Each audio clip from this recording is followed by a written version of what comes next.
Shalom, shalom, peuple de Dieu, Shalom. soyez bénis une fois de plus au nom de Jésus. Shalom. Ce matin, je viens vous parler de quelque chose de très très important. Ce matin, je suis porteur d'une bonne nouvelle pour toi. Oh Jésus, tu as les paroles de la vie, Rabbi. À qui irons-nous, Seigneur? À qui irons-nous, mon roi? Mais à qui irons-nous?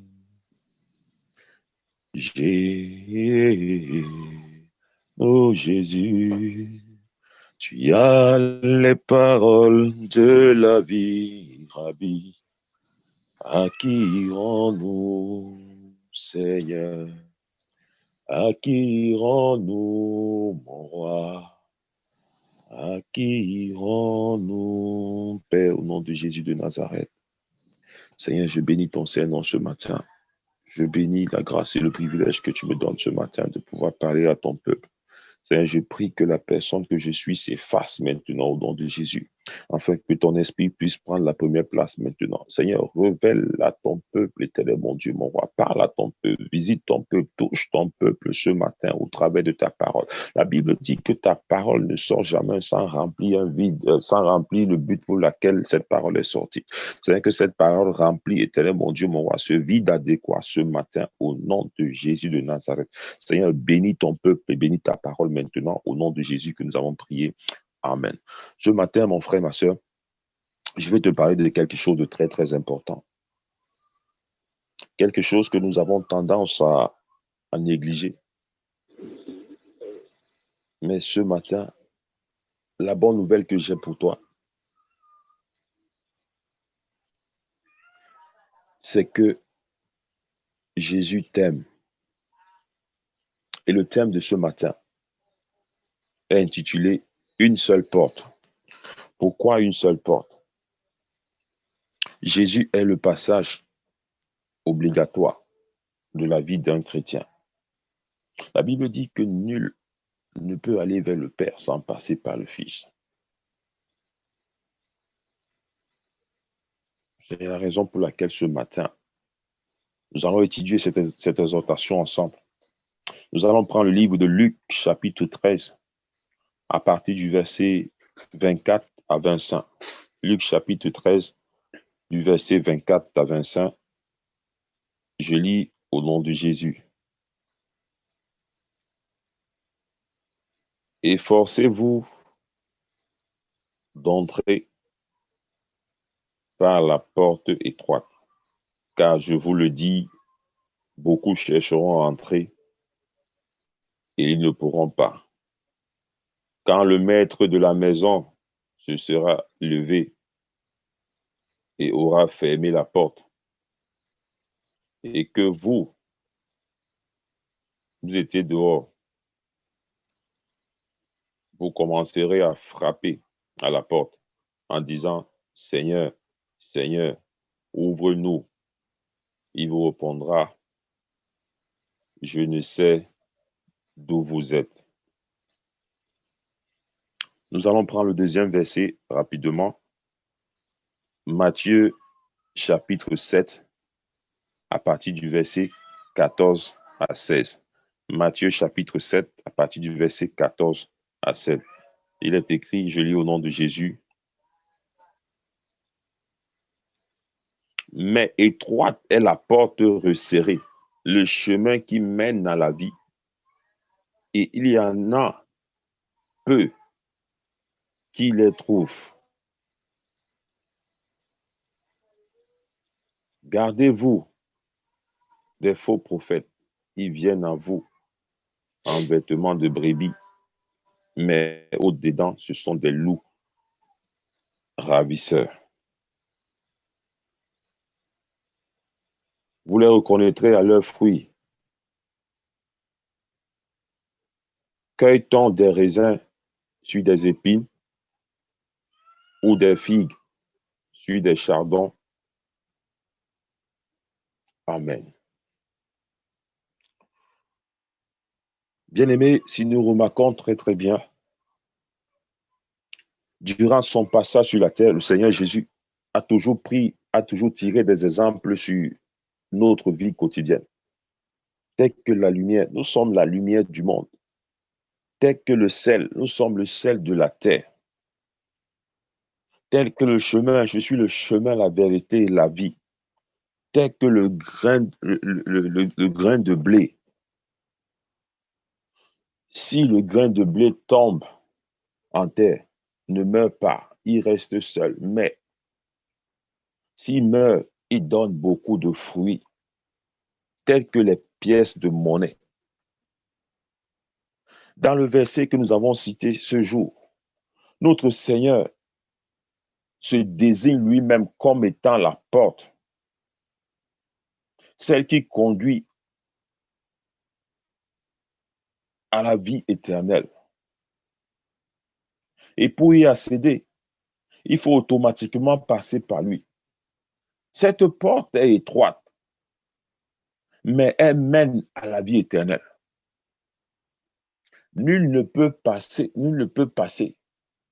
traverser cette porte sans passer par lui. Bien-aimé, il n'y a pas de victoire sans combat. On n'obtient pas de diplôme sans passer un examen. Mais laisse-moi te dire ce matin que tant que la porte reste ouverte, Dieu t'accorde sa grâce. Dieu accorde la grâce à tous ceux qui veulent la franchir humblement. Mais cependant, je vais te dire, mon frère, ma soeur, le temps presse. Bientôt, elle sera fermée et personne ne pourra t'ouvrir. As-tu pensé un seul instant que tu peux te réveiller le matin et écouter le son de la trompette? As-tu pensé un instant que demain peut être ton dernier jour sur la terre? As-tu pensé un seul instant que dans un mois, la trompette pourra sonner? Es-tu prêt à franchir cette porte? Es-tu prêt à franchir cette porte, mon frère, ma soeur? Ce matin, c'est la question que je vais te poser. J'aimerais que nous mettons dans nos têtes que Jésus est la seule porte qui mène à la vie éternelle. Jésus veut nous délivrer de tout péché. Et dans ce sens, la porte est une frontière, un moyen d'échapper, d'être protégé ou une sauvegarde pour nous. Bien-aimé, quel est le chemin que tu as choisi? Est-il sûr que le chemin que tu as choisi va t'amener à la vie éternelle? Le Seigneur te dit ce matin au travers de sa parole. Jésus te dit ce matin au travers de sa parole qu'il est la seule porte de ta vie.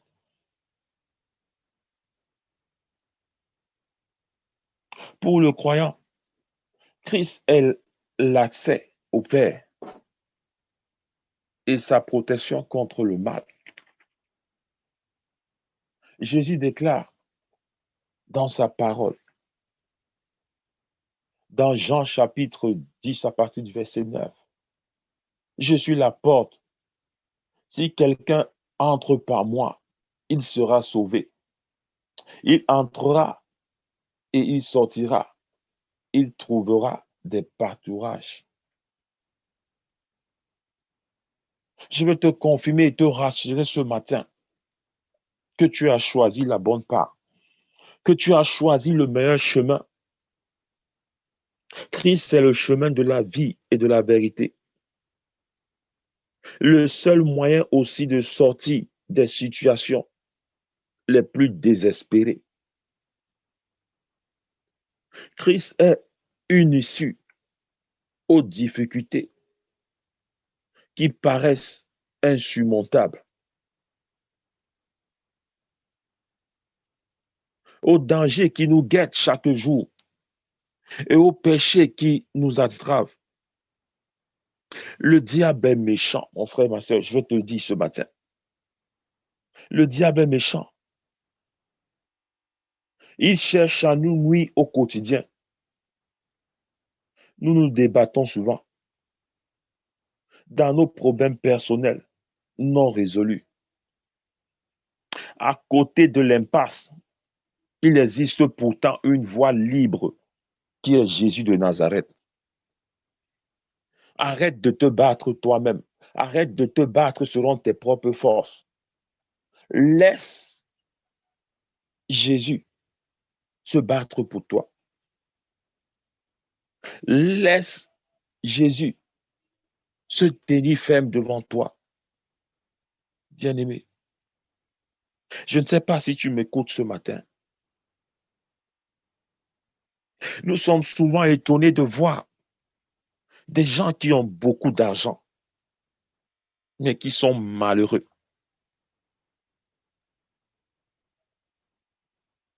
Le bon matériel, les bons matériels ne font pas forcément le bonheur.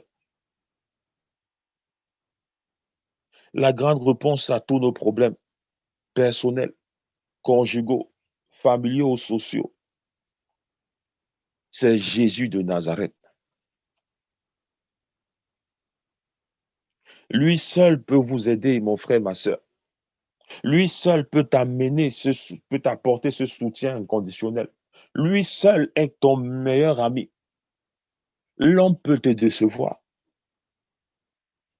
Tes frères peuvent te décevoir. Ton pasteur peut te décevoir. Mais Jésus ne pourra jamais t'abandonner. Jésus ne pourra jamais te décevoir. Mon frère, tu as choisi une bonne part. Tu as choisi une bonne part ce matin.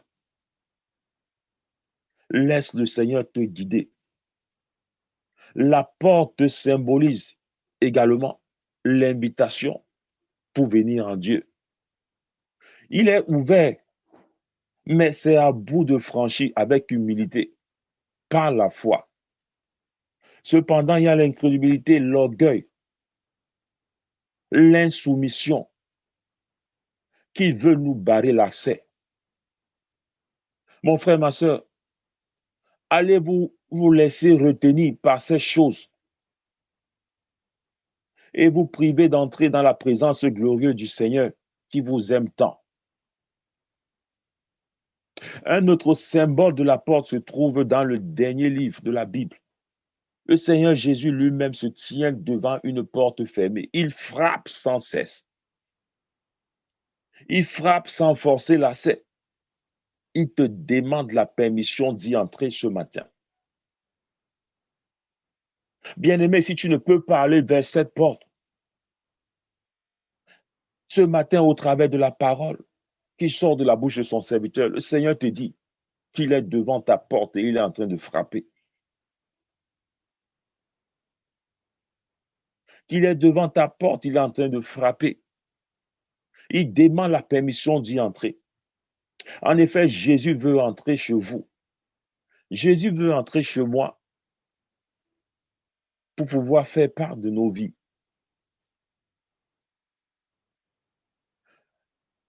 L'as-tu ouvert la porte? C'est la question que je te pose ce matin.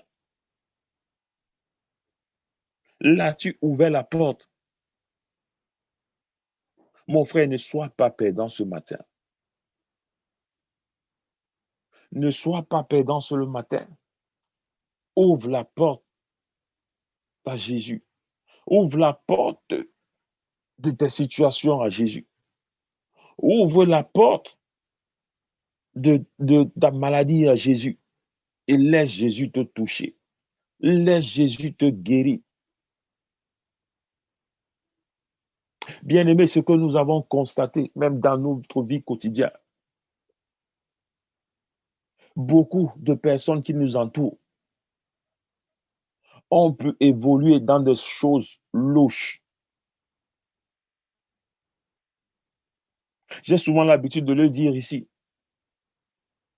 Le diable ne s'attaque pas à celui qui est vide spirituellement. Si le diable s'attaque à toi, si tu as des problèmes dans ta vie, si tu vis des situations, c'est parce qu'il sait que tu es une menace pour son royaume. C'est la raison pour laquelle tu vis cette situation.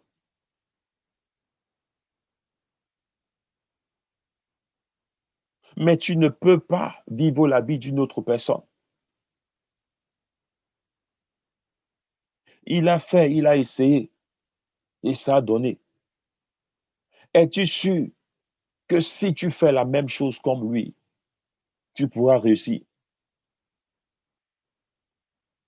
Tu ne pourras pas réussir parce que le Seigneur a un plan pour toi. Ce n'est pas le passage qu'il t'a réservé. Ce n'est pas ce passage qu'il t'a réservé. Bien-aimé, Jésus se place devant ta porte ce matin.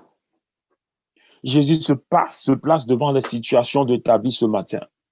Jésus se place devant ton ministère ce matin. Ouvre la porte au Seigneur Jésus. Quelle est cette chose que tu crois que c'est impossible à Dieu? Quelle est cette chose que tu crois que Jésus, en entrant dans ta vie ce matin, en entrant dans ta maison ce matin, comme il frappe à ta porte, ne pourra pas te donner une solution à ce problème? Ne pourra pas te donner un témoignage ce matin qui va dépasser l'entendement des humains? Mon frère, ouvre la porte en Jésus. Ouvre la porte en Jésus. Ouvre la porte en Jésus, mon frère, ma soeur. En disant, je suis la porte, Jésus veut nous faire comprendre qu'il est le moyen d'accès pour entrer en relation avec Dieu, le Père. Jésus est le seul moyen d'accès. Il dit, nul ne vient au Père que par moi. L'apôtre Pierre reprendra cette même idée en disant, c'est en Jésus seul que se trouve le salut dans le monde entier. Dieu n'a jamais donné le nom d'aucun autre homme par lequel nous devions être sauvés. C'est dans Actes chapitre 4 à partir du verset 12. Bien-aimé, ce matin, le Seigneur te parle. Ce matin, le Seigneur t'a donné cette grâce. Il est devant ta porte et il frappe ta porte. Il est devant la porte de tes situations, la porte de tes problèmes. Il est devant ta porte. Ouvre simplement la porte à Jésus. Ouvre seulement la seule porte qui se présente dans ta vie. Le chemin est étroit. Ouvre cette porte, mon frère, ma soeur. N'attends pas les dernières heures où tu viendras frapper à la porte. Et le Seigneur te dira, qui ne sait pas d'où tu es. N'attends pas le dernier moment pour que tu commences à relater à Dieu. Seigneur, je suis un lève-tôt. À tous les matins, je priais. Tous les jours, je jeûnais. Tous les jours, je partais à l'église. C'est le moment maintenant, mon frère, ma soeur. Accepte ces persécutions. Accepte la situation dans laquelle tu vis maintenant. Car le chemin qui mène vers le salut est étroit. Accepte cette situation et focalise-toi sur la porte que tu veux ouvrir. Focalise-toi sur la seule porte de ta vie, qui est celle qui te mène à la vie éternelle. Bien-aimé, rassure-toi que si la trompette sonne aujourd'hui, que cette trompette se trouve devant la porte, que cette trompette trouve que tu as déjà ouvert la porte. Le Seigneur est fidèle et il est grâce. Dieu parle d'une manière, d'une autre. Ce matin, il rappelle à ses enfants, je suis devant vos portes. Je suis devant la porte de ton cœur. Je suis devant la porte de tes finances. Je suis devant la porte de tes situations. Si tu entends comment je suis en train de frapper, ouvre la porte. Si tu entends comment Jésus est en train de frapper ta porte, ouvre ta porte. Bien-aimé, la parole de Dieu ne sort jamais sans remplir le but pour lequel cette parole est sortie. Si le Seigneur nous a donné cette parole ce matin, c'est parce que beaucoup de ses enfants, tellement ils ont marché, tellement ils ont cherché le Christ, ils se sont découragés. Le Seigneur veut te rassurer ce matin que même si c'est le vent qui passe dans ta vie, même si c'est la tempête qui passe dans ta vie, il sera toujours fidèle. Il est la seule porte de ta vie qui reste. Dieu a tellement aimé le monde. Jésus se place devant ta porte. Il n'attend même plus que tu prennes ce chemin étroit. Il est devant ta porte, il frappe. Ne perds pas cette occasion ce matin d'ouvrir la porte au Christ. L'as-tu déjà fait? As-tu déjà ouvert cette porte? Je prie que ce matin, quand tu ouvriras cette porte, que le Seigneur te donne un témoignage qui va dépasser l'entendement des humains. Je prie que ce matin, quand tu ouvriras cette porte, que le Seigneur puisse te visiter, qu'il puisse te restaurer, qu'il touche ta famille, qu'il impacte également ton entourage, qu'il impacte ton lieu de travail, afin que le nom de l'Éternel soit glorifié. Peuple de Dieu, rassure-toi de le faire, car Jésus est la seule porte qui mène au salut et la vie éternelle. Peuple de Dieu, soyez bénis une fois de plus au nom de Jésus de Nazareth. Que le Seigneur vous couvre de sa grâce et de sa protection divine. Au nom de Jésus, merci Seigneur pour ta grâce. Au nom puissant de ton Fils Jésus de Nazareth.